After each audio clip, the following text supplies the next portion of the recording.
This podcast is not about hiring, but there's always these beautiful teaching moments in life. And there's some things to learn. There's a lot to learn from Alan. First of all, again, it's not about hiring. Why do I start with that? Because just about every client I have, needs to read this book. Okay. The Ideal Team Player. And the basics of the book is you only want people on your team that are three things: hungry, humble, and smart. And he expands in the book on how to interview for that, how to distill that, how to get that, how to look for that. And if there's anybody who personifies hungry, humble, smart, it is Alan Tadian. Had such a great time with him. There's so much to learn. He is someone who is fairly new to car washing. However, his mindset, his education, his background, his mindset, he has a very unique background. And it's lovely to see people with such diverse backgrounds coming into this industry. And there's so much to learn from the people that have a background that's furthest from car washing.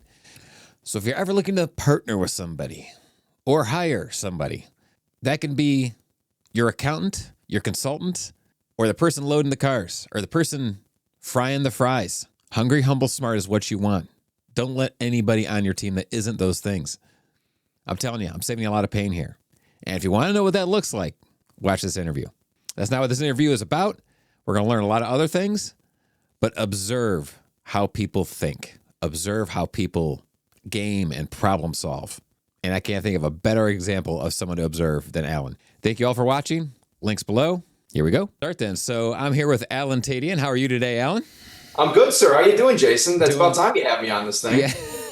Appreciate that. Well, maybe we'll have you on multiple times here. And you never know. I could always use a co-host potentially. So now I like where you're going. Yeah. All right. Good. So explain a little bit your journey, how you went from where you were, explain where you went to school, why you chose that school, what you chose, and then how you got into car washing a little bit, to give people a little bit of background. Yeah, sure. I'm originally from Metro Detroit area. Went to high school at U of D Jesuit. So it was a Jesuit all-boys high school. Okay. And I really resonated with the Jesuit style of teaching and just that kind of education. And I wanted a school that had those values.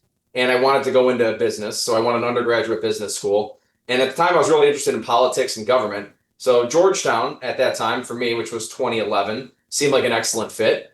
So I applied to the undergraduate business school there. I got in, had a great 4 years there, worked at the student-run credit union and rode and had friends to this day. So it was an unbelievable experience. A lot of the recruiting for exit, opportunities at Georgetown were to Wall Street, to New York. So I took a job at Jefferies immediately after that. So in 2015, worked in the equity research division. So analyzing companies and spreadsheets kind of inside and out, kind of your typical get to New York and earn your keep on Wall Street for 2.5 years.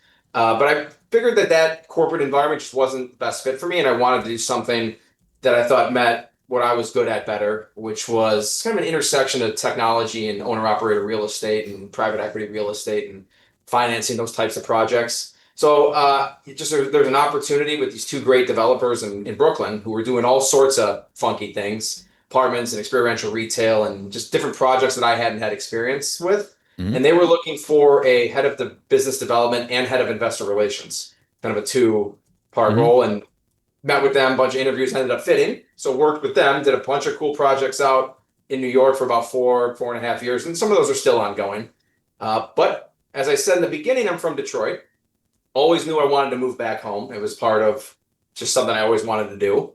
And the timing was right that I moved back home and wanted to do some of these deals on my own. So I started my own holding company essentially and put together some financing and was looking for an owner-operator real estate deal of my own that needed some technological innovation and needed some revamping. And then, you're at your computer and you're on site, you're trying to figure out what that is.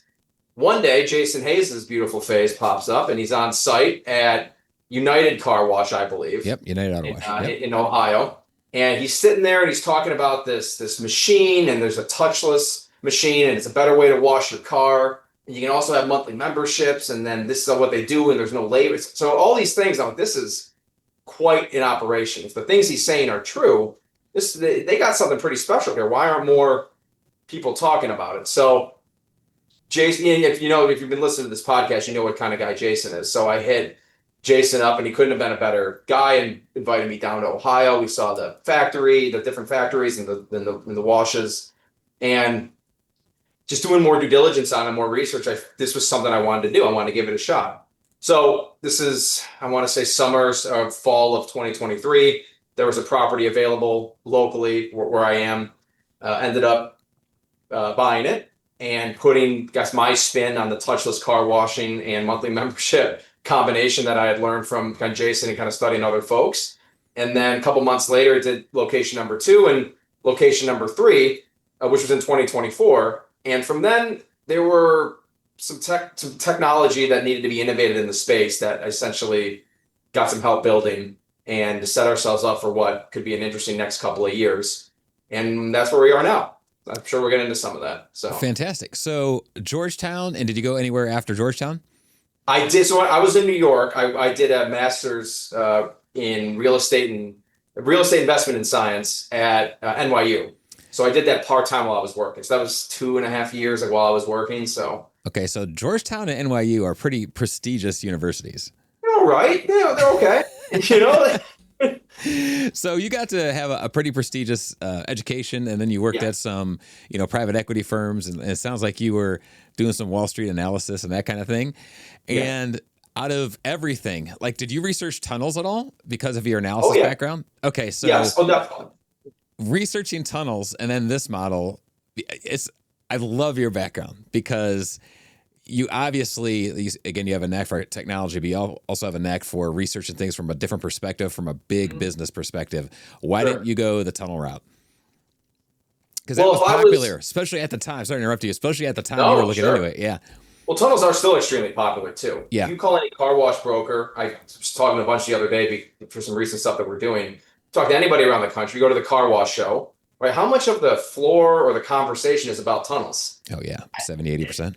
It feels even more than that, but you're right. I mean, it feels even more than that. So I think predominantly the market still thinks of that. And if you're thinking of car washing, you still think of that. When I was, from the private equity side and the alternative investment side, what meant more to me is your return on invested capital and your return on equity. And the tunnels are pretty decent. I mean, it all depends on what your goals are, Jason, but the tunnel returns are pretty decent. But if you looked at the touchless numbers for the return on invested capital and return on equity compared to what you're getting at the tunnels, the valuations don't make any sense because you're paying 12 to 15 times EBITDA, right, for a tunnel operation for less bang for your buck, essentially, let's call it that, as opposed to a touchless in-bay automatic wash that is run correctly, that has much better EBITDA margins, has a much better return on invested capital, much less upfront costs, all these things. But I'm paying less on that, but I'm also making more. So the math doesn't make any sense. So my idea, Jason, really was if car washing was this hot and the tunnel market was this hot, and they're paying these valuations, which the payback periods make no sense, and you see the bankruptcies, and you see that's how the operators are doing at that level after the developers and the franchisees have made all their fees, how they're doing. And my guess is they're not doing as well as they thought they were, or if they looked at a pro forma, it's not really matching what they originally looked at. Because have you ever seen a bad pro forma, what we think we're going to do, it's not always 100% accurate. So what interested me in this touchless automatic market from the financing, valuation, private equity standpoint is those valuations are flipped. They should be flipped in my head. People should be paying more for a better return on your money than less. Mm-hmm. So that math doesn't make sense. But these private equity guys aren't dumb. So why are they paying more, right? Mm-hmm. So there's a reason why, and they're not idiots. They made a lot of money on car washing and tunnels. Something that has been established and that people understand and is not new to the market and has a monthly membership model that you can wash you wash more cars, makes more sense for the consumer, and it makes more sense for you to get your hands around. It's something that people are used to. When you start walking around saying we're going to wash cars differently and there's going to be nobody on site and we're going to do it through technology, well, you either got to prove that what you're talking about is real, because a lot of people haven't really seen that.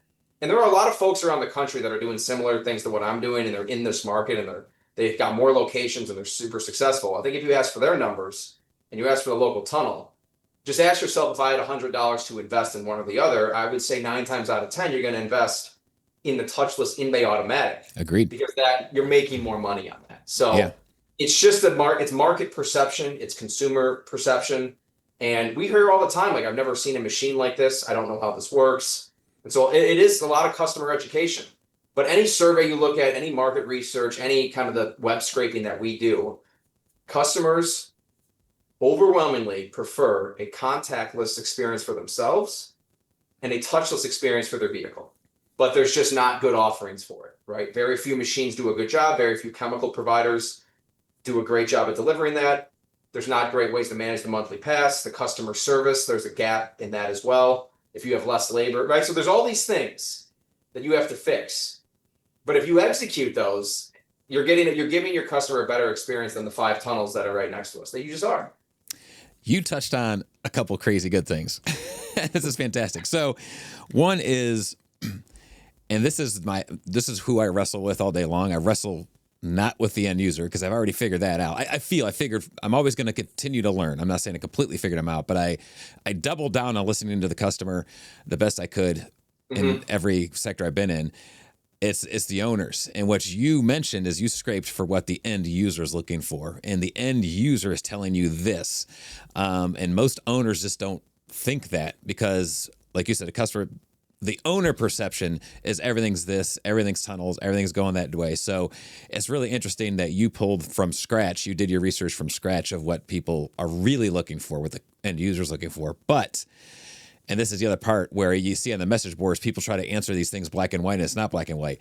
If you fix this part, and you fix this part and this part, then all of a sudden you can rise well above those tunnels. But there are the old in-bay, the old chemicals, the old machinery and point of sale systems can't do that. That's why you kind of have to modernize. And it can be done. You're doing it. I like to think so. And Jason, believe me, I'm not inventing something new. This technology is out there. But I would say here's what I think would be a little bit proprietary and unique to what we do. The intersection of the new technology and how we're able to get customers is a little bit more unorthodox than you'll see it, even traditional in-bay automatics and even some of the newer ones. And again, it's some of my ideas, but a lot of stuff we try that's really, really new that just I don't see anyone doing. Yep. That's not really to prove a point. I just think there's a better way to do some of these things. And And you're searching for that way. So I think you're working backwards than a lot of people's thoughts. In other words, you found what they want. Now you're trying to solve the problem. You're trying to solve that algebraic problem. How do I get to this? And that's where you're doing some innovation. It sounds Jason, like, here's perfect. What you just said there is the whole thing. It honestly is the whole thing. Working backwards. Basically, I don't want to put words in your mouth, but what you're saying is there needs to be an end in mind or a specific goal or something, and you have to work back into that. Yep. Jason, you've been doing this for a long time and you consult with a lot of folks. I'm sure you talk to a number of owners and operators that just go about their day and they say, we're going to wash this many cars this year and we're going to do this and we're going to make this or maybe raise prices. But it generally isn't backed into anything specific. There's no 5-year plan of, okay, we need to accomplish this. And the way to get that is we need to wash this many cars at this many sites and charge this. It happens far less than you think. And I know that just being in private equity, you get into these companies, especially owner operator at the mom and pop level, and they're just not doing this kind of work. So I don't know how you do anything if you're not working backwards. With that, because you need to find whatever the specific goal is, you have to work towards that. So if you have a 5-year plan, well, what you do, the whole is the sum of the parts. So what you do in year 1 plus year 2 plus year 3 plus year 4 will equal the end. I promise you. There's going to be no surprises. Yeah. So you have to do it that way. You do. And one way that I've worked backwards is a lot different. We are definitely a lot different. You work backwards from numbers. I work backwards from trying how to emotionally provide for what the customer wants. That's how I've always worked. They emotionally want this. How do I always continually improve to provide this? And I always felt the numbers were going to take care of themselves, and they often do. Jason, there's a huge interjection here. What you said, the numbers, yes.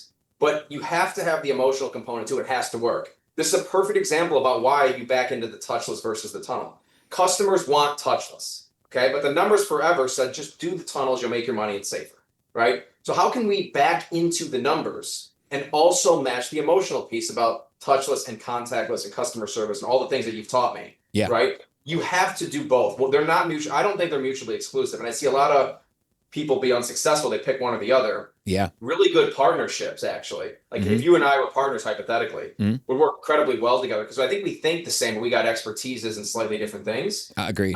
Yeah. That's the successful washes do that. They understand both the Yeah. emotional component and the customer service and what the customer wants first is the whole thing. I think you were the one that first told me that about the car wash.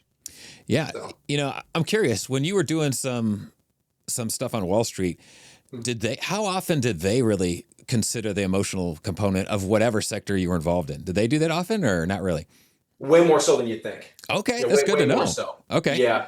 I would, the difference, Wall Street is its own world, essentially. I mean, it's not even like you're living in reality. Okay. Right. Everyone lives in Manhattan or now a little bit more remotely. Mhm. Right. They get paid an exorbitant amount. And a lot of the folks that are in the space are detached from everyday folks and what customers need and everything. But they got unlimited resources to get that data. Got and it. It's important. So, yeah. Okay. So Go ahead. Even though they're detached from reality, their sources, they, like you said, they have the resources to get a lot of good sources that aren't detached Their from decision making is not. Yeah. But it's weird because you'll interact with folks and they talk the things that they talk about and they think are important in their own lives necessarily. I'm making huge generalizations here. There's a lot of good folks there, but it's just the mentality of what your problems are versus what my customers' problems are day to day. I feel like I'm pretty close with my customer who I talk to. Yeah. Like a lot. You know, it's just they don't. The worlds that we live in. It's like we live in these two different worlds that are running parallel at all times. It's crazy. Yeah, you know, it is crazy. You know. That's a good point. So if you don't have to touch on this, but if you don't mind, what are some of the tools that aren't proprietary that you use to like your payment system, your chemicals you mentioned? Like, what are some of the tools you use, and what's your experience been with some of them? Are you talking tools regarding what exactly? Pay stations and chemicals, that kind of stuff. Oh yeah. So we all of this is I'm not super secretive on our stuff. This is quick story. There's like if you go see any of the barbecue pit masters down in the South, they will always invite you into their back. They'll show you their smokers and they will show you how everything's done. And they always ask them, why do you let everybody back here and give them all your secrets? Because the key is not in the tools, it's in the execution of the tools. Amen. And that's why you go to different barbecue pits and one tastes like it's the best thing you've ever had and one doesn't, even though they got the same smoker, same meat source, but it's all in the execution. So that's really the secret sauce. And there's components of that we can get into. But so we run Pettit as the original equipment manufacturer. So that is the machine. Okay. Dencar is the point of sale that is before that. Mm-hmm. So those are the two major pieces of equipment that are on site. Mm-hmm. Do you want to? We can start there. Yeah, what's your experience been with Dencar so far? You've had them for a couple of years, then, right? Yeah. Yep. I love Dencar because I feel like I understand where they are as a business, which is a growing technology company. Yeah. What I love about Dencar is they are two things that I really resonate with them. They are self-development oriented, which means they are always trying to get better and they are always innovative. And if you don't have that as a technology company, you're screwed. And I feel like they work backwards as well. Because I think with them is they looked at all the car wash point of sales on the market and they said, we need to create the best cash register from a retail standpoint for on-site customers. How can we simplify these fuzzy screens and all these buttons and these multiple options and these clicks? And they backed into it. They said, okay, it's only got to be 1, 2, 3 buttons. And by the time I click this, my passes come up. Click that, I'm in the wash. Like they did that and they designed that and they innovated that. And I think they get a lot of credit. And there's a lot of copycats out there. And there's a lot of folks that have good technology too. But Dencar should be given a lot of credit for recognizing and fixing a pretty serious problem, especially in the in-base self-service space, of if you don't have all these attendants and you air 24 hours, can your pay station operate as your attendant just to get you to first base, right? I'm not saying they're going to sell all these passes, right? So I think that they did that. And so, that's all one piece, right? We talk about the numbers, we talk about the equipment, but the second piece, the emotional part and the I guess the interpersonal piece, They are fantastic people. I mean, the guys that run Dencar are personable. I can tell you countless stories about when I was first starting out. I had technical issues and I had things I didn't understand. They were right there every step of the way, driving parts to my watch that they didn't have to do, putting things under warranty that they didn't have to do, showing, doing things that are common sense now that I didn't know back then. I mean, Dencar has gone above and beyond to help me. And I feel actually incredibly fortunate to have partnered with them because I think with my experience with Toast and the restaurants and understanding how important point of sale is to your business, I had to get that right. If I got that wrong, I would not be the same. We would not be the same wash, or we'd have the same plans. You have to grow with your point of sale. It has to integrate, and Dencar's done that. And so I'm a Dencar fan through and through. So for Dencar, it is overwhelmingly positive. And when you say get it right and get it wrong, what are some components? Because you, correct me if I'm wrong, during COVID, you were involved in some projects to have to figure out how to quickly ramp up contactless and different strategies for restaurants. Is that correct? Yes. This was during COVID, and Mayor de Blasio at the time said that you couldn't open retail or restaurant establishment unless you could order through your phone or QR code technology. Mm-hmm. Back then, that didn't exist and integrate into restaurant points of sale. Okay. Right. Mm-hmm. So that's where like Toast was just kind of, I mean, they were been established, but they were really getting going. Mm-hmm. And we had partnered with them to create, like not really necessarily create because they had the technology, but beta test it and just work out those kinks. You know how it goes in the first couple iterations of stuff. Yes. Implement those into our restaurants and be able to open.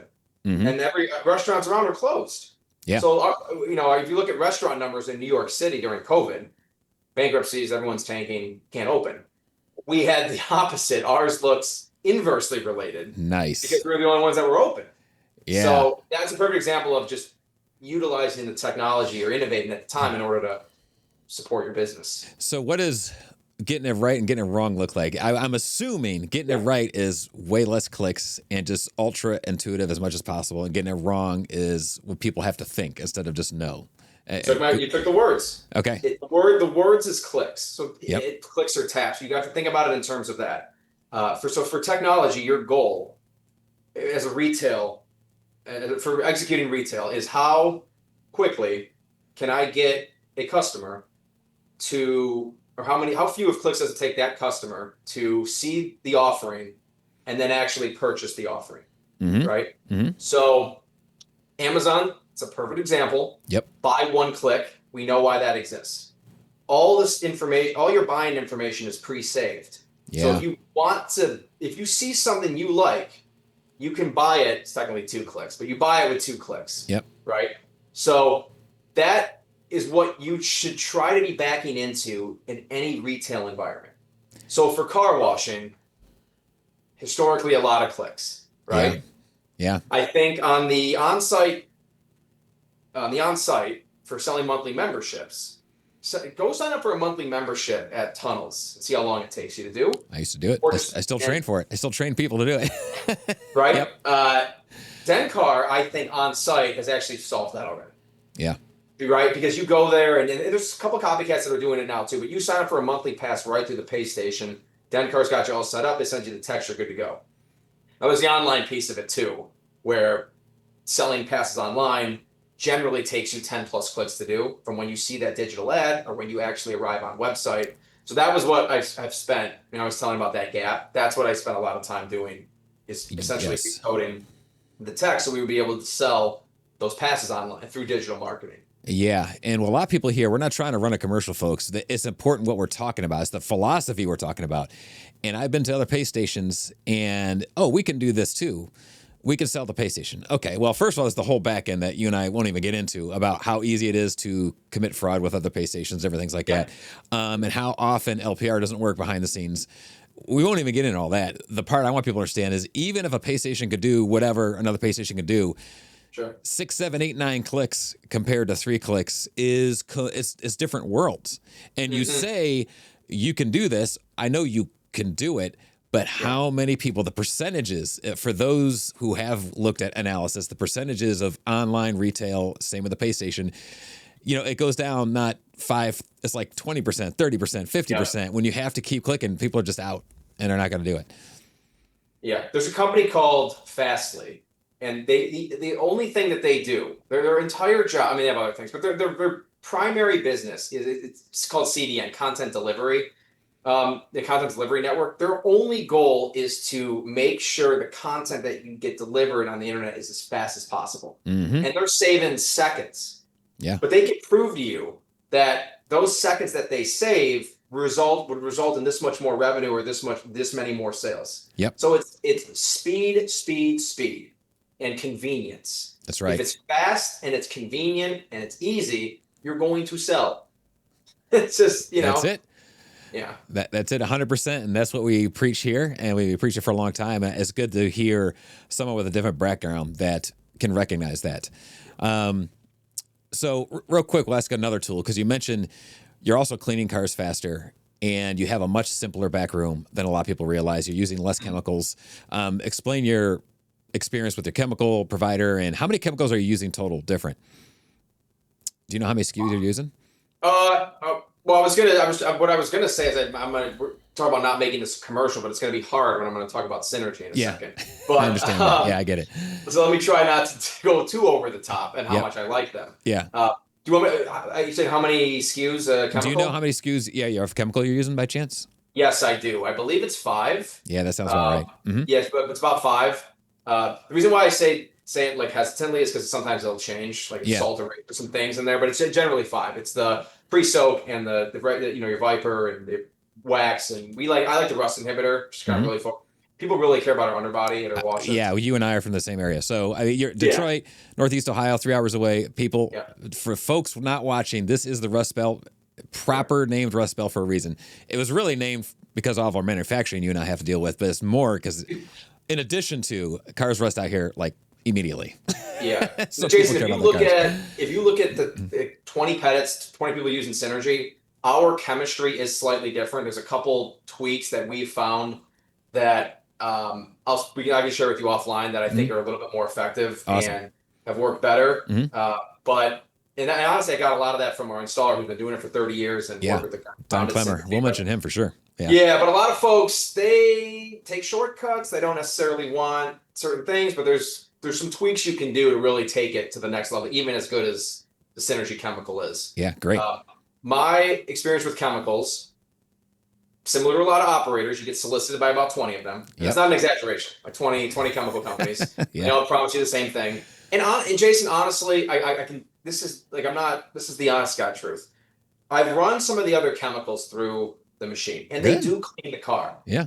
They so like what they say, they're not all snake oil salesmen. Like you can come in and get the car clean and whatever, but it's more than just that, because not only when you use the Synergy chemical, there's a different shine and a different effect, and even a different smell than you see. Like that is they already have that piece, but it's when things go wrong, who can you call? You can't call anyone better than the Synergy folks. I mean, they've been a family-run business. I don't know for how many years. You always get somebody on the phone. If I got any questions, they answer it. If they want to try out anything, they answer it.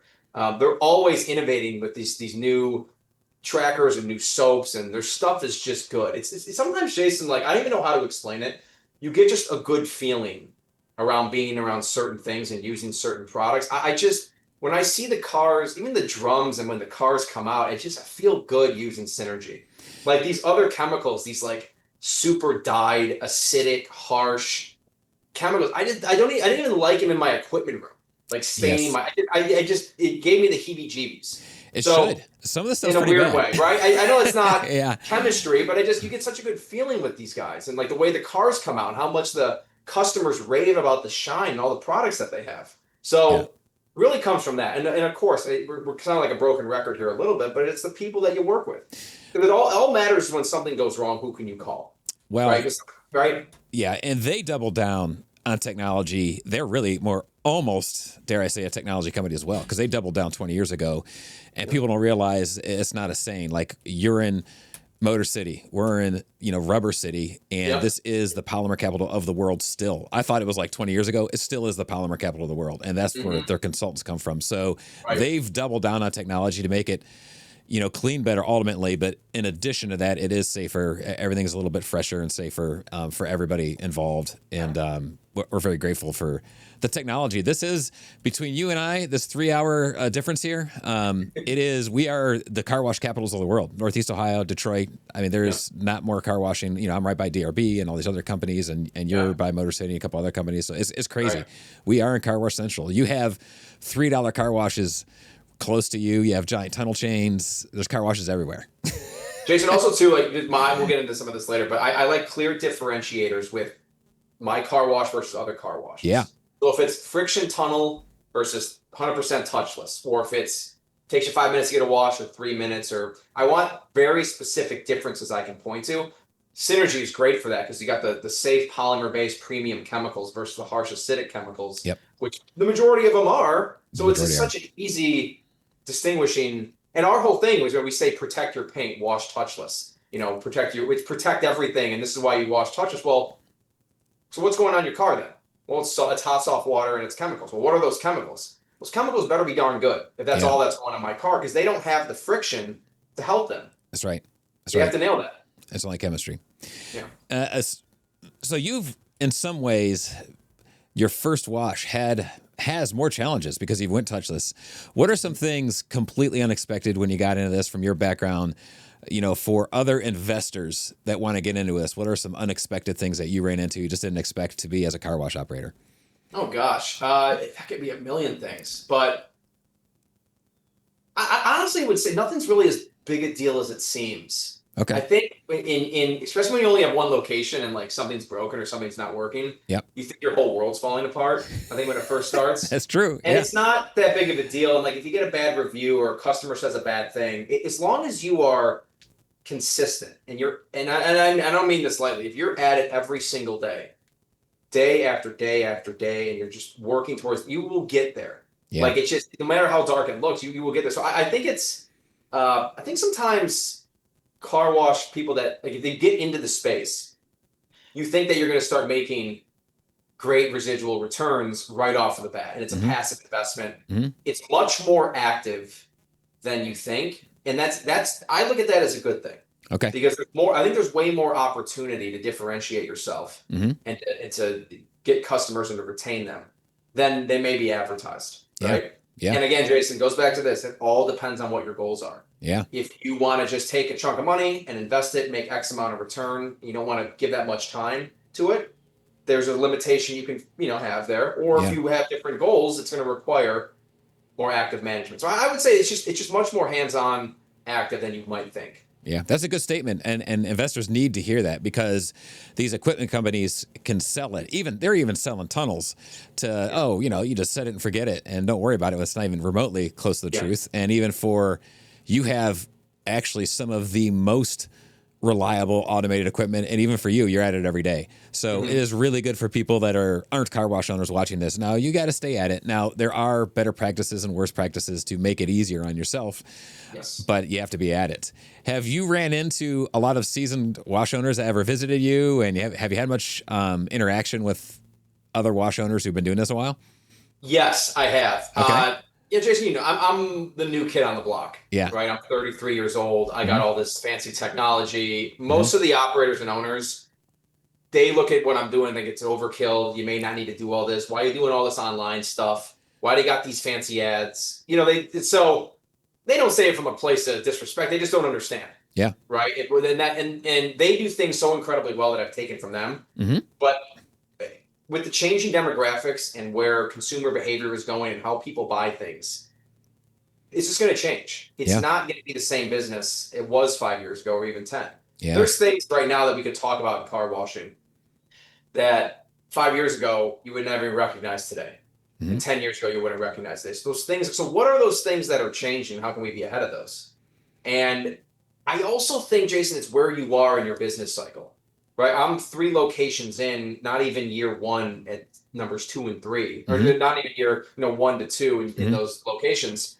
So I'm still pretty new, relative. Now I think we've had really good success at hitting the goals, and we're on the right track. And for what we've been able to do at Fenton and where things are going, I'm very optimistic. But there's some seasoned washers out there that have been through a lot of ups and downs that really, know things sometimes that you don't. Yeah. And sometimes you're kind of teaching each other things that they know and from experience that you don't know, and just kind of sharing with them what could help them. And I will say though, Jason, like this whole, I think it's a generational gap where, and I don't even think they're wrong for it, because they've already put the 30 years in and they've already done all the work and they've made the money. They don't care about all this technology. Yeah. Like they don't care about doing this digital ad this way because it's going to get X amount of members, or, you know what I mean? They've already done the work and they want to make a return.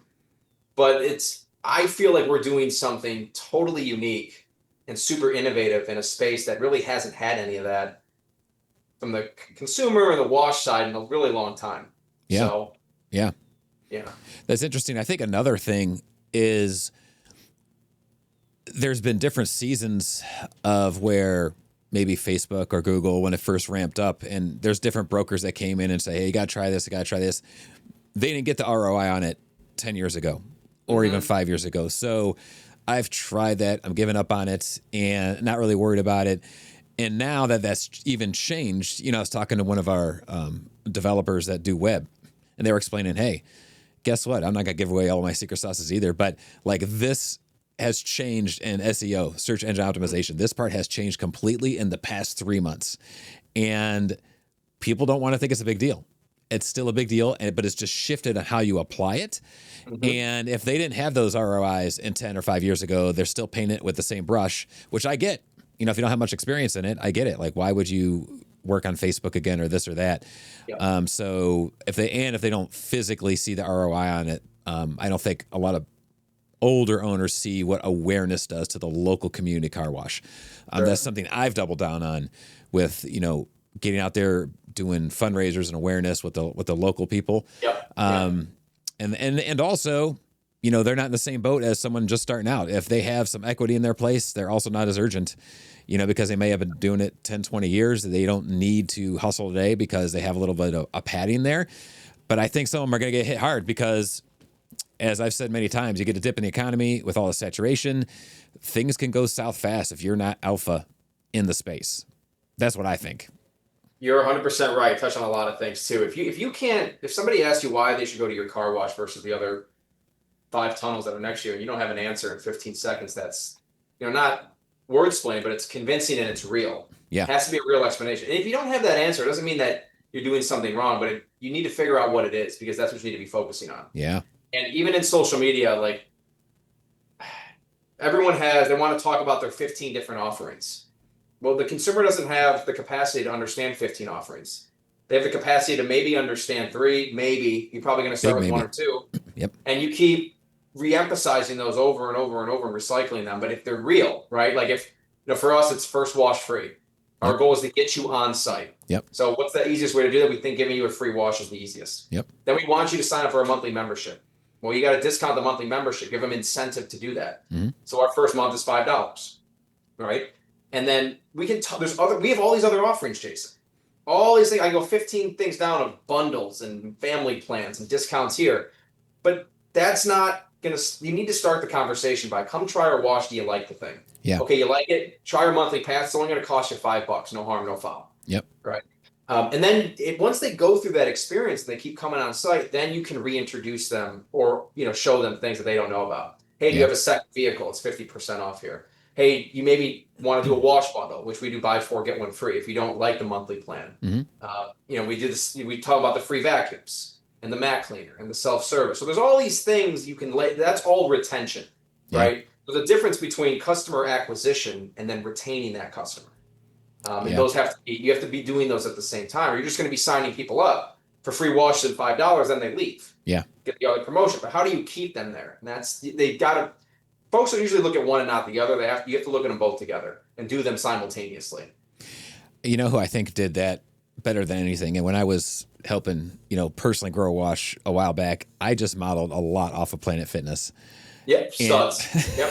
I mean, they nailed it, folks. It's simple. Back then, $10 or $20, 2 options. Figure it out. One of the guy that does a lot of the Planet Fitness is locally here. Great guy. I've met with him a few times before. I think they got like 50 locations now. And that's funny you mentioned that, because it's the same philosophy. Yep. right? This is the same. It's a great reference point. A great reference there. Yeah, it's really good. And then you just overwhelm them with value. So not only do you have all these machines and anytime, which is a great value, but if you want the $20 one, then you get this, and this anytime. You know, they keep it so simple, and that's so necessary. Keep it simple. I say build a wall of value. You get all these things, and this is all you pay. The simpler communicates better, because I don't know how many people talk about this aspect of it. It's always been a big deal to me, is the more words you have to say, the more complicated things are. It feels like now you are trying to sell me on something. If it's simple to understand, then I trust you more, and I'm more likely to even listen to you. If you just simply say, or have that 15-second explanation, the less you have to say to explain what you're doing, the more I trust you. The more honest and upfront it is, the more I trust you. But if you have to tell me, you have to explain things in a comprehensive manner, then I'm already out. It's ironic because we're doing all this comprehensive explanation. Yeah, I know. But if you go to my sites, it's the exact opposite. Yeah. It's so simple, boom, boom. Whatever sign you look at, I guarantee you anybody can understand it in less than 10 seconds. There you go. I promise you. Yep. That's how it's all designed. Because we'll print them out. We'll print up all the signs and the mock-ups, and if I look at it and I can't understand it, we have to redo it. Yep. Right? It needs to be, you'll have, there's some exceptions, but if somebody comes into contact with something on your site, they have to understand it almost immediately. And then there are opportunities for you to give more detail if a customer's looking for that. That's right. Like a great example of that is in the self-service phase. I think that's a great time to have detailed wash instructions, right? Like about the different components and the chemicals and what they do. Because if somebody's really interested in that, they'll take the time to look at it. Now, that's not going to generate sales or get them to buy. Like if you go to the POS, it's much easier. But there's opportunities to give more detail. Just don't give it to them right away. They don't need it yet. Yeah. So. Yeah. Have you done the full site level membership yet, or not yet? Because I know you have self-service. Yeah, this is a Dencar question. Right now, the technology doesn't allow me to switch over. Okay. Because right now, Dencar only counts down. That's right. We're count up. Yeah. So I'm poking. They're my buddies, so I can say this. I'm poking. I need that count up so I can buy machines from you. Yes. So they're actively working on it. Oh, I know they're working doing on all it. these other updates and but count up at Dencar, and then we're live at all the sites. Yeah, great. But I'm not switching until I get Dencar. I'm just not doing it. Yeah, that makes a lot of sense. Yeah. That makes a lot of sense. So going into this, where do you see the wash? Because there's a lot of saturation. You and I are both in extremely saturated environments. I know a lot of the country is, but a lot of the country thinks they are until they come to the Northeast. And then most are surprised just how many car washes are out here. Where do you see the space? What do you think you see happening in the space in the next 5 months or 5 years? Tough question to answer. I do think a lot of that depends on where you are. So I can talk about. I think we're a good representation though of the market. I mean, if it's not right because it is the Rust Belt, so I've said this when we started doing that. I think there's going to be more consolidation at the tunnel level. I think you've seen a lot of that. I don't necessarily see values compressing. I think like people will. Okay. I think there'll be fewer deals, but I think the values are going to stay the same because they're going to offset each other.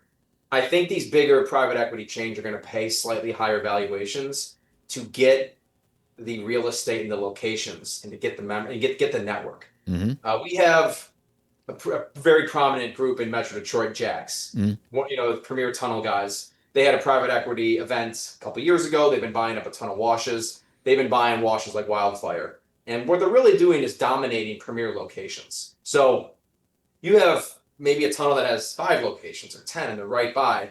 If there's a Jax there, they got such good cross branding and marketing and you know who that brand is and you can trust them forever. It's really tough to compete with those guys. If you're doing exactly like that. Like if I did a tunnel next to Jax, well, I would do my touchless model, right? A full touchless tunnel. So there'd be a reason to go to the other ones. I don't know if I'd be crazy about doing a friction tunnel next to Jax. For sure. Like it's just, I'm not really into that. So I think you're going to see a lot of consolidation. And more so, I think you're going to see a lot of operators realize they're not washing as many cars as they thought because the market is so saturated, and they're just going to sell to one of the bigger names. So I think there'll be 5 or 7 winners that I can think of in that tunnel space, and they're going to dominate most of the market, and they're just going to keep adding and keep doing tunnels. And then I'm going to keep doing my thing with the touchless and pay automatic market. Yep. But I don't think people are thinking about touchless in-bay automatics the way that I'm thinking about them, where it's, I want to create a bunch of these and put them next by the tunnels, because it gives that clear differentiator. People are really looking for that. Yeah. So I believe that Al Superwash is going to be one of the brands that they choose. Yeah. And I think these mom and pops also are going to have these assets that they've had for 20 years that have older equipment, but they made money on them, they run down, but their values of them are going to go down. You might think, why would they go down? Because car washes are going up. It's because there's been 3 tunnels that have been popped up next to you that cost $7 to $10 million, and they're killing you and taking members. Yeah. You don't have the technology or the equipment to compete with them. So let us buy it from you, or partner, whatever. We'll put an Al Superwash on it, give you our technology and all of our secrets. That's right. Show you how to wash cars, and we'll show you how to compete with them. Yeah, I think you're right there. You know, they were grossing $250 for, you know, the past 10, 15 years, and now they're grossing, you know, $100,000 or $150,000. And it's all going down, and they're wondering what to do next. And their valuations are going down because of how much do you net on that? I mean, if your gross is that, what are you doing? Yeah. You're not making any money. It's horrible. And, you know, it'd be okay. But the problem is they need a complete refresh. It's going to cost them $500,000. You know, so now it's not okay because their equipment's broke down and old, and you can't really do this model with all the antiquated equipment. You could cheat in some ways, but not completely. Can't completely. Yeah, I don't want to talk about specific names, but I've been approached by some larger companies that would want us to operate car washes in conjunction with their brand. Yep. And even a possible franchising model, because it's a great add-on for the customers and also a source of revenue if you get into shared revenue. That's right. Right. And then you can get creative with the structure of the land and the joint venture, however you want to do it. But I think there's a huge market for that out there as well. There's a big partnership market too. There is huge markets. The good news for you and I and our close colleagues is there is a very specific recipe to get it right. And most still don't know that, which is fine. You know, that's why we exist. That's why we're doing what we're doing. But it is a very specific, certain points of criteria you have to take care of. And if those aren't right, it'll never work. Jason, the huge point here is when I first got into this, I had luckily met you, all these other folks, I don't have to name, that have been doing this for so long. And they got all this evidence about this is how you do things. We've gone through the growing pains of doing this idea that doesn't work.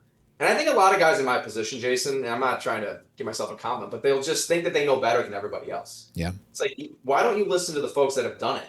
They just do exactly what they say. Yep. And if you want to make tweaks along the way, you can. But even based, like Jason, remember you were telling me like bright red letters car wash, right? That's on every sign in our location, or keeping the lot clean, or like having this specific verbiage, having this chemical. This is how you set up the passes. We did it all the same. Yep. So people listen to it and they make changes for what? It's not based in any data. So my data was, these guys have been successful at it for this amount of time. Do exactly what they say, and then you can tweak it and make it your own, right? Yeah. That's the model. But a lot of people don't do that. So yeah, that's true. That's very true. You know, humility is still the key in life, no matter what sector you're in. Is using discernment, trying to learn from the right people, and and continually learning, which I know you're really good at, research and learning. So great. The research will tell you, listen to the experts. That's what it'll tell you. That's right. And you know who the experts are not? Is the great majority of people on the message boards. Jason grew a tunnel from this many members to this many members. How many tunnels, Alan, have you grown from that many members to that? 0. Yeah. So maybe we listen to what Jason says. Yeah. Seriously, I'm being funny, but it's the truth. Yeah. It's like, so. Yep, that's true. Well, any other questions or comments about the business, or anything else you'd like to talk about? I mean, it really depends on what you'd like to get into. I don't know. I mean, I think depends on who's going to be listening to this, really, right? Is it folks that haven't bought a car wash before? Is it folks that are looking to optimize what they currently have? I think the closing thing with the car washing is, don't look at your building as just bricks and a machine. Be as radically open-minded as you can about new things that are coming to the market and how that could help you. And really be unapologetic and specific in your goal setting or your objectives, whatever drives you. And I really believe in backing into that. Yeah. And what we said at the beginning, it has to be both the interpersonal side, right? The emotional side, and Yep. then the numbers have to make sense. Yeah. And if you got those answers, then go. Yeah. Right? Just Yeah. go. So Yeah. The really, at the end of the day, is make it everything easier, more comfortable. You do that, people will want to use whatever you're doing, but easier or more comfortable and faster. But that's a part of this podcast too, right? It's a Yep. subconscious podcast at the end of the day. Yep. So I think a lot of it's they already have these innate in their brain. They're already pre-wired to buy things that say X. They're pre-wired to like something that meets certain emotional triggers in their brain. Mm-hmm. Right? There's a lot of interesting neurofeedback studies about this, where you can actually measure brain waves and how they react to certain things, Mm-hmm. how they react to certain colors, Yeah. where things are positioned. Yeah. Like if you go to my watch, if you ask me where anything is, I mean, maybe it's overkill, but I have a very specific reason for why that sign is at that position with that color scheme and that font. I can tell you every single sign why it's like that, what the journey looks like, and there's Yep. but you got to do it float your boat too, Jason. If you're not into it, you're not into it. That's true. Well, let me ask you this, since you did some studies on that. What demographic did you focus on? Did you focus on male, female, or is there anything specific you did there? Great question. I always wanted to market and skew female. I just felt, thank you, Jason. Yep. Yeah. Well, two reasons. One, I wanted the differentiating thing that we talked about earlier was incredibly important to me. I feel like every car wash markets to men. Yep. It's owned by men, operated by men, markets to men. Just like every gym from the 50s till the 2000s marketed to men, and then Planet Fitness was like, hey, what about this other 50% of the 6-8 billion people on the earth? Like, let's look at them real quick. Yeah, right. And so I thought marketing to women was our strategy. I wanted to slant that way. I didn't want it to be so overly feminine and girly that men didn't want to come to it. You can market to women and not be feminine. Right. But I think people have that misconception. Yeah, I think it's important to know. Like, it doesn't have to be pink and flowers, but what do women value in our demographic, and how can we focus on that? The other side, Jason, as I'm sure you know, is men usually are going to be at the places that women are at. So if we have a bunch of women in the community, and moms and just folks talking about how great Al Superwash is because it's super convenient and it's contactless, I don't have to talk to anybody, and it's affordable. Yeah. Well, the guys are going to come too. Yes, right. Right? That's right. Guys are a little bit easier than women. I always found. Very true. Yeah, but what I love about marketing to women is they give you immediate feedback and they teach you more about your business than you even knew. And it's the intuition that they have that you can't even explain. And even like synergy, going back to synergy, you just have an intuition that this chemical feels good and it looks good. That's right. They got an intuition on like if this wash is good, or I'm comfortable here, or is the light, or they'll hear a sound that you won't even know what it is. I have my guy look at it. There's a big problem we didn't even see. That's right. That's This random stuff like that happens all the time. So that was our angle for that. And a quick interjection there. Part of making things very safe is, that's a Dr. Deming, number 8 is drive out fear, whatever business you're at.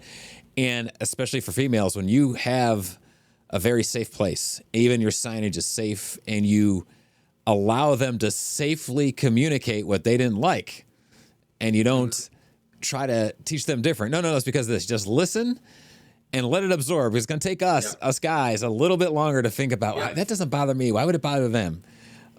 Ponder on that a little bit, but it did bother them. Why? And then try to adjust it. But they have to have a safe place to be able to talk, and we have to listen.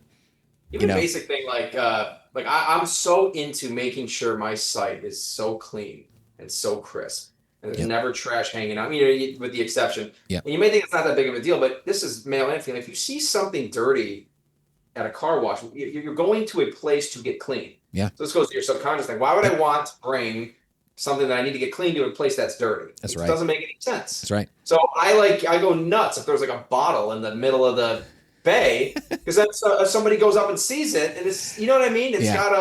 So it all I think it all matters. I really do. It does all matter. And that kind of focus is going to make you a good car wash owner. Because the great car wash owners, even if they didn't have the digital media or different marketing backgrounds you have, if they kept the site, the ones that were absolutely insane about keeping the site clean, you know what? Yeah. They could do a lot wrong, and they were still fairly successful. Just by a picking lot up of every piece. the equipment rooms, like a lot of the stuff in the back end of the engineering, the electrical, like that's not my background. I don't come from any of that. Yeah. So I had to really rely and trust on folks to teach me that and execute it as well. But you get the right team around you, Yeah. it makes all the difference, right? So Absolutely. they get same values but complementary skills. Yeah. That's right. That's right. Yeah. Well, I think we'll end it there. We're going to talk about the nuts and bolts of your digital media, which won't be public. For any folks watching, we have a very exclusive owners club that we just those who really want to make things next level. If you're interested, look at the links, find me, and we'll talk about that. But that's what we're gonna get into next. So, Alan, in the meantime, thanks for your time on the podcast, and we hope to have you on again. I'm sure there's a lot of different subjects we can get more granular on and talk about in the future. So no, for sure. I appreciate having me on, Jason. I love listening to it. I really, and honestly, if you made it this far, I would encourage you guys to listen to it. It is all the other guests that he has on there. It's incredibly informative and just interesting. Mini Rogan over there in Ohio, Jason. You got all these different people on. It's eclectic. It's really good. I appreciate that. I have a lot of practice too, because this is new to me, and I have a lot of improvement I can do with the podcast. But we're going to keep at it, and ultimately want to provide people genuine value of looking at things differently from a subconscious point of view, and we're going to get there. We're going to keep at it. I appreciate it. It's a good time. Thank you. Thank you.